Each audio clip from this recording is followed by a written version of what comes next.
Welcome back, everybody. We finally made it another episode.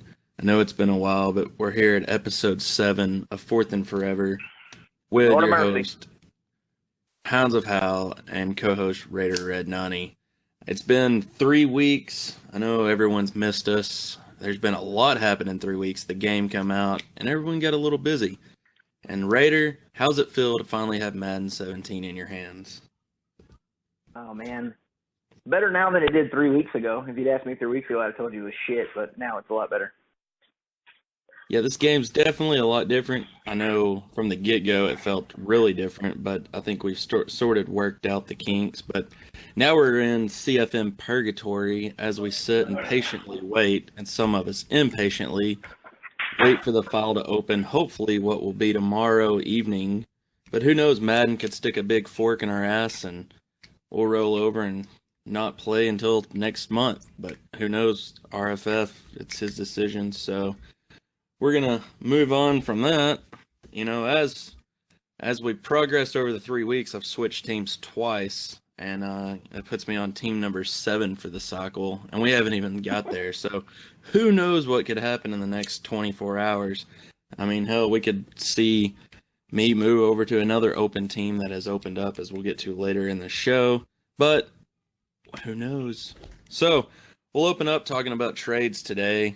I know there's been a lot of trade rumblings, but one trade sticks out from all the others that we're going to talk about today, and that's NaVorro Bowman from the 49ers, who apparently Greatness and the Falcons have paid a king's ransom for, as Orlando Owens has stated on Twitter. If you're not following Orlando Owens, go check him out on the Orlando Show, I think that is. I think it's the Double O Show on Twitter, at the Double O Show. At the Double O Show, that is correct. So go check them out. It's not OO for you guys that can't comprehend. It's spelled out Double O Show. So go check them out. What do you think about Greatness sending the king's ransom for NaVorro Bowman, who is 28 years old? Oh, man, okay. I'm gonna... Greatness does this every single time. I feel like he traded for Adrian Peterson in Madden 15. He traded for Justin Forsett, I think, in Madden 16. And here we are in Madden 17, and he's selling the farm year one for what he thinks is one player away from fixing whatever issue he has. Now, don't get me wrong. He won a Super Bowl, Season 1 of Madden 16. We'll take that away from him. But it had nothing to do with the Justin Forsett trade. If anything, it hamstrung him from being able to continue doing the things he wanted down the road. Now he found a way to overcome, as all good teams do, but to trade away the draft capital he has several times in a row for old players is a troubling sign in Atlanta. I think this trade is going to come back to bite him in the ass. I think NaVorro Bowman, if he's 28, he's got one good year left in him before I've seen the regression bug start slapping the shit out of people.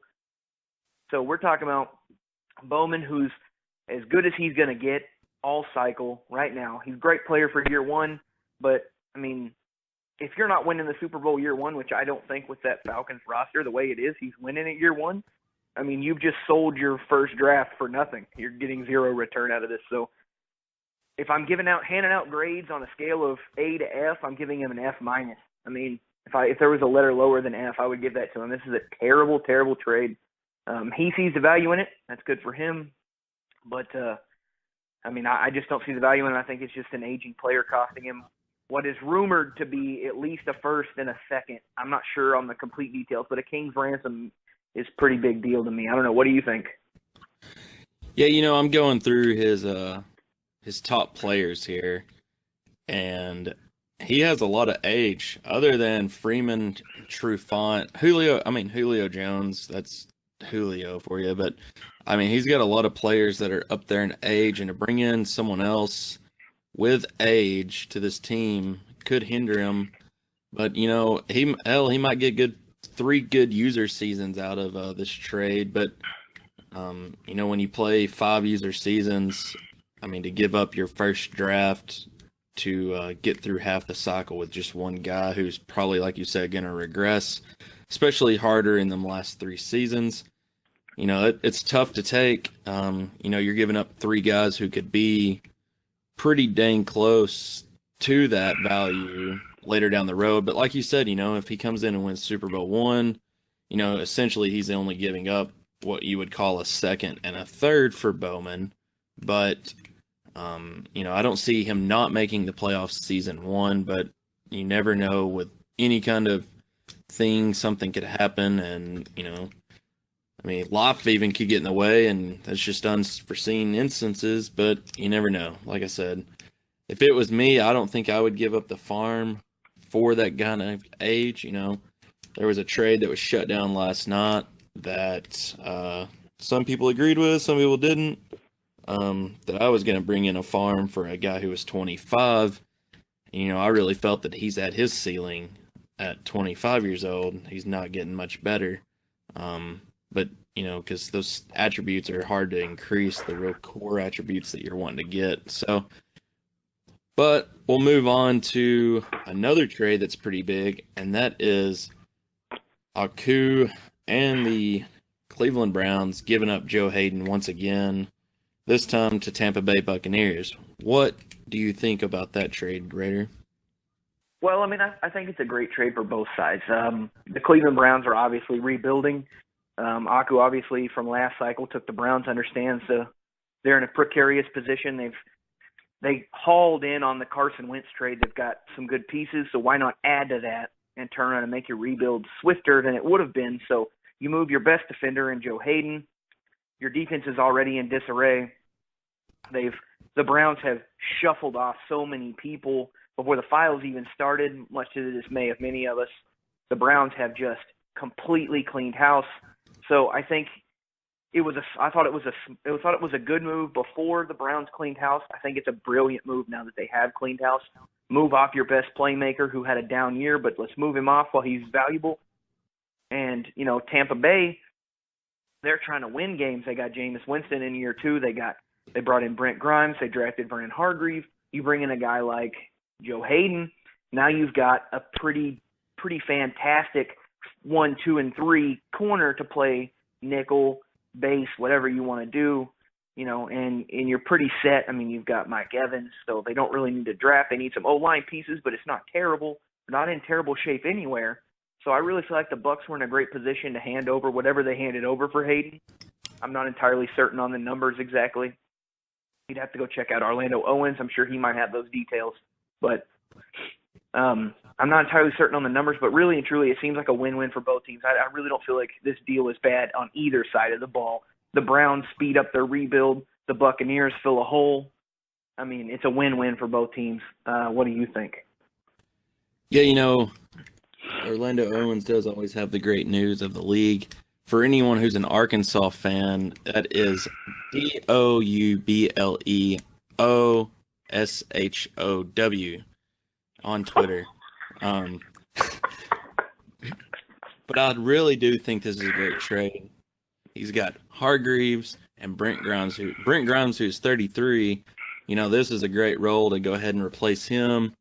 You can move Brent down to the nickelback or something, but I think this is a great trade for the Bucs. His roster, he's got some young guys. He can build off the success right here. It's hard giving up what he gave for him. I'm not real sure on the details either, but I'm sure it wasn't cheap. I would probably guess in the ballpark of at least a 1. You never know, but I know Aku got for what he got for him last year, and I would have to say at least a 1 and a 2, if not more. I don't think more, but who knows? So I think this trade could turn out for the better for Maz and the Bucs, but we'll have to see how it all plays out. If you look back in time at the Julio Jones trade, the Falcons came out on top of that trade. They gave away, was it 3 picks for Julio Jones? 2 first-round picks for Julio Jones, and look at them now. So we'll have to see if a playmaker like Joe Hayden can do any good to this roster at the Buccaneers. So we'll move on to a trade that actually was in place before I moved again to the Giants, but Jason Pierre-Paul will be leaving New York and heading to Dallas for Rolando McClain to help out the middle linebacker position. You worked out this trade before I took over the Giants again for the second time. What can you tell us about this trade? Well, I mean, like I said, obviously you came in and you also agreed, so you understand the dynamics of what the Giants have on defense. And they've got a nice front four, but behind that front four is your linebackers who have run fits and they have other things, other disciplines they're supposed to do. And the Giants don't have a linebacker. So when Zcar was the guy I was negotiating with, I came to him and said, look, man, I know you put JPP on the board. You know, I can afford to pay him. Right now I've got a conflict of interest. I want to start Jalen Smith, but I've got Rolando McClain, so the guy's got to move. So it was really sort of a trade that works both ways. Like I lose a good middle linebacker, but he wasn't starting. The Giants lose a good defensive end, but they've also got a guy behind him in Odigizua who can develop into exactly what JPP's role would be on the side of the field he's in, because the addition of Olivier Vernon sort of makes JPP a luxury. So when you look at it, it's a win for both sides. I'm having to overpay a little. I had to send a third as well in the deal. And, when you took over the Giants and I brought you the trade, you agreed that it was fair. A third is a little bit of an overpay if you want to look at the players in comparison, but we are division rivals, so it makes 100% sense that it has to overpay a little bit. But I address a big need. You address a big need. It's a win-win. Neither one of us really loses in the deal, except for the fact that now you have to face JPP every year and I have to face Rolando. So, I mean, really and truly, I thought it was a pretty even trade all the way around. I don't know how you feel about it. Yeah, I feel it was a good enough trade to keep the trade when I took back over the Giants. Matter of fact, when I had the Giants the first time, the rosters hadn't even been released, so it was hard to even make it. Trade block hadn't even been open yet, so I hadn't even got to see the crap storm of the linebackers. But looking at it now, I think that Rolando McClain's going to be a great fit, and Odigizua will start out on the end to help Vernon and the other pass rushers. The Giants actually gave up Jonathan Hankins too. That trade we'll save for maybe next week, talk about a little bit, but he went to Green Bay, so they gave away two pieces on the line to help out their defense elsewhere. So I think it'll be a good trade overall to help the Giants at least make a push for the wild card spot, but we'll have to see how that goes. And we'll get to a trade that I structured up with Arlen and the Jaguars while I was on the Vikings, and it was upheld when Big K took back over, and that is Adrian Peterson for a second round and a third round pick to Jacksonville. What do you feel that Arlen is doing with this and his other trades that he has going, like his DRC trade, a few others that have been rumored going around? Well, I mean, it's pretty clear what Arlen's trying to do. He's got a pretty good, this last draft netted the Jags a pretty good influx of young talent. Of course, they have Dante Fowler, who's technically playing in his second year, but it's his first because he lost the first year. So you got Miles Jack, you got Dante Fowler, you got Jalen Ramsey, so you got that influx of youth and talent. They signed, Malik Jackson at a free agency off of Denver, fresh off his Super Bowl win, so you got talent blowing up all over the defense. So, I mean, if I'm a betting man, I'd have to say Arlen's loading up to try to make a Super Bowl run in season one. Maybe season two. I mean, everything I've played, AP makes it about 2, maybe 3 years and retires. So it's a gamble on him to drop a 2 and a 3, obviously, on a guy like AP. But at the same time, AP brings that kind of production that he needs, and then he can spell AP with Ivory, who is just a thumper. We've all seen it. Ivory is, and on the Jets, he was just a thumper. So I really think that Arlen, if he's bringing in DRC as is rumored, he's trying to just completely load the defense down and then give himself a runner to take the pressure off of Bortles, or if he trades Bortles like he's been trying to do all offseason, take the pressure off whoever the passer is. If you can hand the ball off to AP and let him go, AD going to do what AD does. So really and truly, I think if we were redoing all of our stuff post-draft, all of our projections for the league post-draft, I would say Arlen has shot himself up to the top of my list in the AFC of people to watch out for. AP is a good addition. if he's coming after DRC and the deal gets brokered, that's a great addition. I mean, there's really no downside to what he's doing. He's selling out. His first draft may be a 6th-round pick, but if he wins the Super Bowl, what does it really matter? So it's a huge gamble in my eyes, but I think he's going about it the right way. What are your thoughts on all of it? Yeah, I agree. When he approached me with that trade, I immediately knew what he was doing, which it paid off great for the Vikings, who are aged in a little bit of a few positions and could use some help. They got Jerick McKinnon to back up AP, who is just as good in a few attributes, but it's not Adrian Peterson. But you roll the dice when you want to get rid of a guy like AP to, you got a big shoe to fill, and there's no doubt about that. But to come away with the picks that Big K's coming away with in all his trades is going to be huge. I know he had a few others lined up. I don't know if he kept them or not, but it's always going to be nice to see how that works out. And, it honestly could end up being a third and a fourth, essentially, if Arlen goes and wins the Super Bowl year one. But like you said, you never know. It's a gamble for both teams, and it just depends on who plays out where. But like you said, with Arlen having such young talent, it's easy to sell out his first pick or his first draft, and even his second draft for anybody that has anything to do. So we'll move on. That is all the trade rumors we actually have for the day. I know there's a lot of guys on the block, but until the file comes out, hopefully tomorrow, cross our fingers, waiting on that roster update, and maybe we'll see some more trades and have some great news to talk about next week. Speaking of next week, we ought to have at least one, if not most of 2 weeks put in.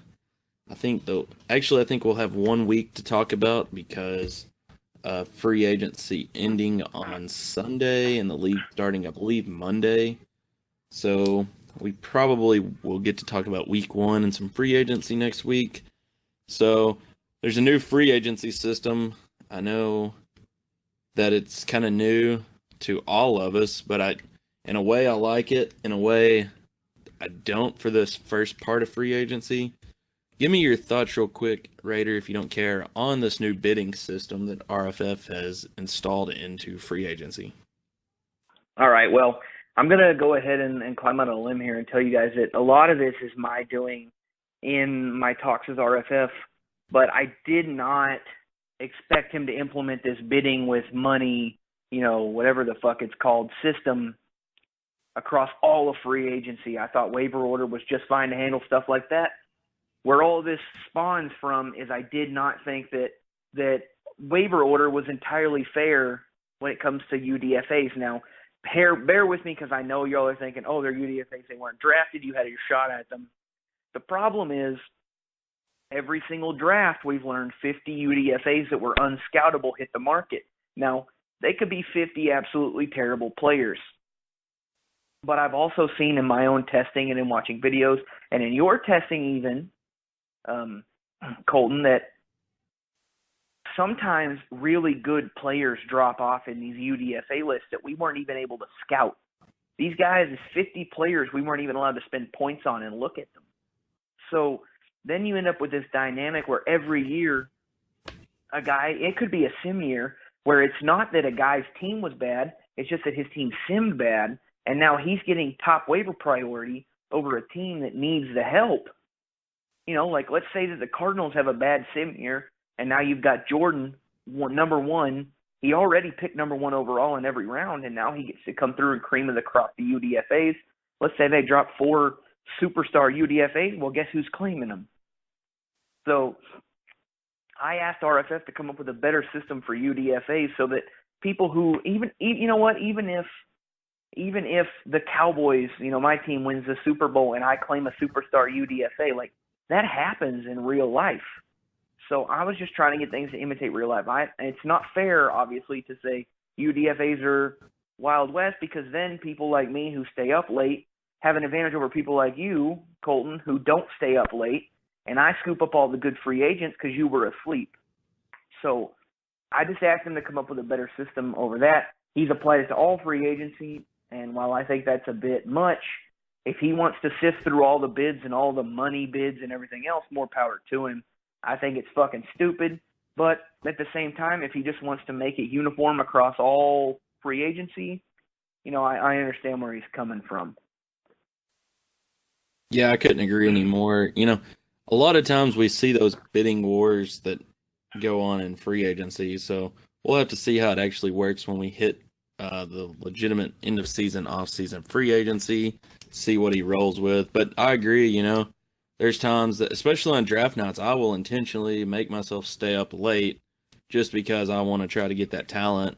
Because, like you said, usually I'm in bed early, and it's not fair, especially for the guys who even work night shift or work nights and have to close and stuff.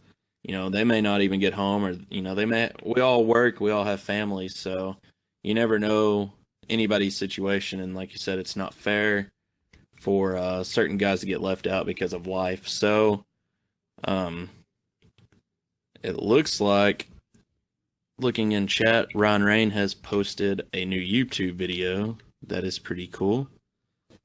Be sure to go check that out. It looks like it's going to be, I'm sure it's on Operation Sports, but YouTube, check out Ron Rain 39. So we'll have to check that out after we finish this show.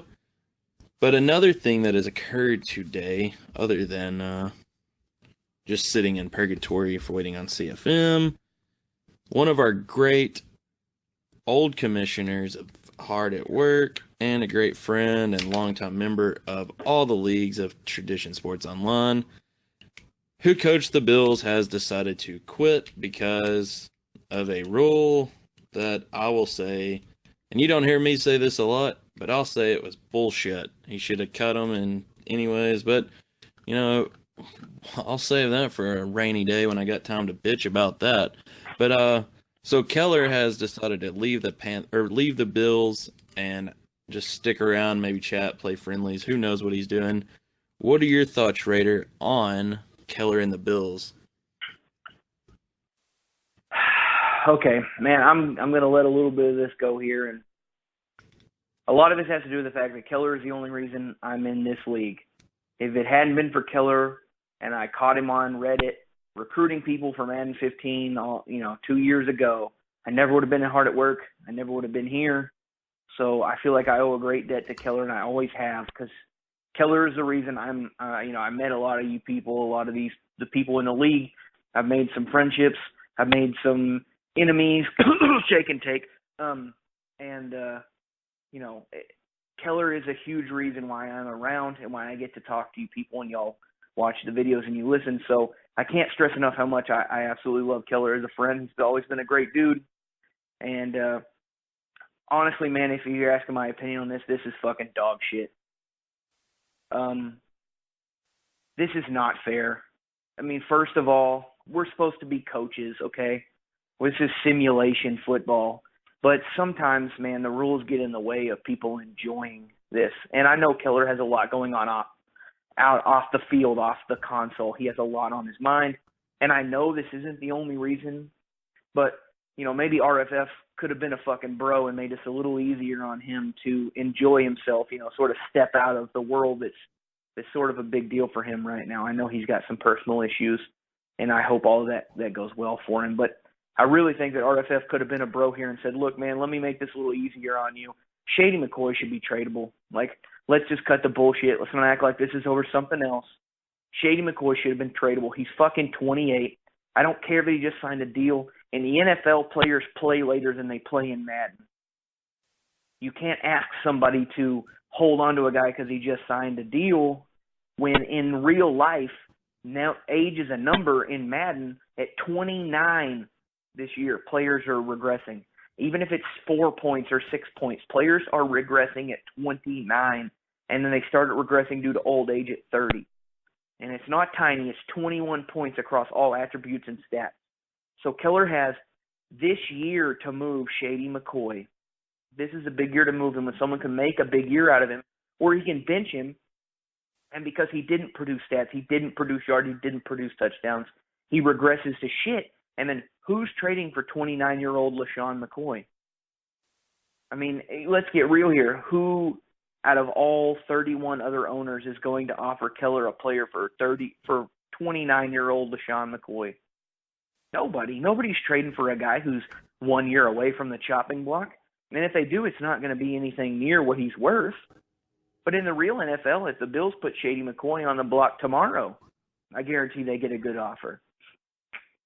So you've handcuffed Keller to this player, and his only way out is to cut this player. Well, so then, then he's told he can't cut this player. You can't cut him because you might quit. Like, guy, if this hadn't been made such a big deal, Keller, I know that Keller's talked about leaving due to real-life issues, but are we really going to hold that over his head and say, well, if you hadn't talked about quitting due to real-life problems, maybe we would have made these virtual life problems easier on you. But how are you supposed to expect a guy to stick around when he's trying to be involved in something for fun and you've systematically made it less and less fun as time goes on? I mean, that's my take on it. I don't know what you think about the whole thing, but that's where I'm at on it. Yeah, it's hard. I mean, it's hard to say you can't cut somebody, but then you can't trade them either. I understand there's trade rules put in place, and sure, all right, let's say he's abiding by the trade rules, can't trade him. But what keeps him from cutting a guy that's on his roster? I mean, hell, if I want to get on my Giants roster and just cut JPP, all right, I eat the cap. Who cares? That's my own problem. Let someone else pick him up in free agency. Let it be a fight.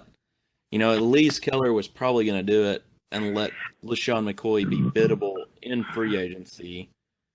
That way a team that wanted to bid in for him could have got him. But now it appears that the Bills are just going to be an open team and somebody on the wait list or somebody else like me, but actually I don't want to go play that cheesy Dolphin guy who's a Arkansas fan. That kind of stuff and happens. And also mostly a piece of shit. It's not like he listens to our shows anyway, so I don't care. I don't care if he listens or not. Dude can suck my ass. So, that's just, there's a lot of shit going on, and like Keller says, it is what it is, and, whatever. So, I hate to see Keller not be in the league. Hopefully he sticks around, hangs out and chat with us. I like playing clubs with Keller, so Keller's a fun guy. I always like Keller. But, it's a shame to lose a guy who initially was the co-commissioner of this league. That's just, it's hard to see that happen. So, we'll move on to our final segment, which is everyone's favorite segment. I'm sure half the people that watch this show skip just to this segment. Maybe RFF's the only one that truly listens to the whole show. But that's because he's busy listening and driving most of the time. So we'll get it to you, Raider, for the 7th episode of the Raider Rant. All right, before I start this, you forgot to shout out our boy, Not a Bumblebee. He's been in there asking for this to come back, so I'm going to throw out a shout out to Not a Bumblebee. This rant's for you, buddy. Here you go. So, hello and welcome to the highly anticipated return of the Raider Rant. Now, I know what you've all been thinking. Where the fuck has Raider been? Well, I can't say officially, but it rhymes with fucking off. Now, I really haven't missed much. I don't think so anyways. We're all lost in the desert that is waiting for RFF to start the fucking league. However, upon reading the latest gossip this morning, I stumbled upon a little shit nugget. So as we all know, we're in this league to mold our rosters as we see fit. We're coaches, supposed to be coaches, and that's what we do. Sadly, some of that power has already been stripped from us by waiting on the 53-man roster update, but I'm going to leave that dead horse for somebody else to beat. However, today, I read something that is grade A dog shit, or whatever animal shit is most offensive in your current location. Not only are we being strangled to death by these shitty trade rules, but now the evil overlord, kind and just ruler RFF has made an executive decision about what someone can and cannot do with their roster. So, I'm sure you're wondering what my point is here. Well, to put it blankly, and set all of this bullshit aside, what the fuck are we allowed to do with these teams outside of playing games? There's rules for contracts, rules for cuts and trades, rules for everything. I'm not stupid. I understand that there is some structure needed here, and obviously some of these rules are in place for good reason. However, there is never a good fucking reason to handcuff people to their teams and give them the illusion of control. This has been your friendly neighborhood Raider rant saying, Arkansas Razorbacks suck my dick, and I don't care if the Jets have a new coach. The Jets can still lick my ass, and I'll see y'all next week. Maybe. As always, it's always great to get Raider on the Raider rant subject. I know that one's been building for 3 weeks, so it was good to get that one let out. I'm sure there will be a good one next week. But, you know, you got to think when you talk about dog shit and animal shit, you know, the Canadians are so nice. I wonder how, if Otto and them, you know, refer to shit as elk shit. You know, that's just elk shit. Or if they're just so nice they don't use that word at all. But anyways, that will be the end of our show this week. We'll be back next week, I promise. And like I said, we're sorry for the delay. It's just been a hectic 3 weeks of waiting and trying to get schedules together. But I know all of you, like Not a Bumblebee, who's asked for the show, we'll be glad to have it back on our weekly normal time on Thursday evenings. So it's been another great show. Thanks, Raider, for giving us everything you give us. And we will be back next week with Fourth and Forever in the Awful League.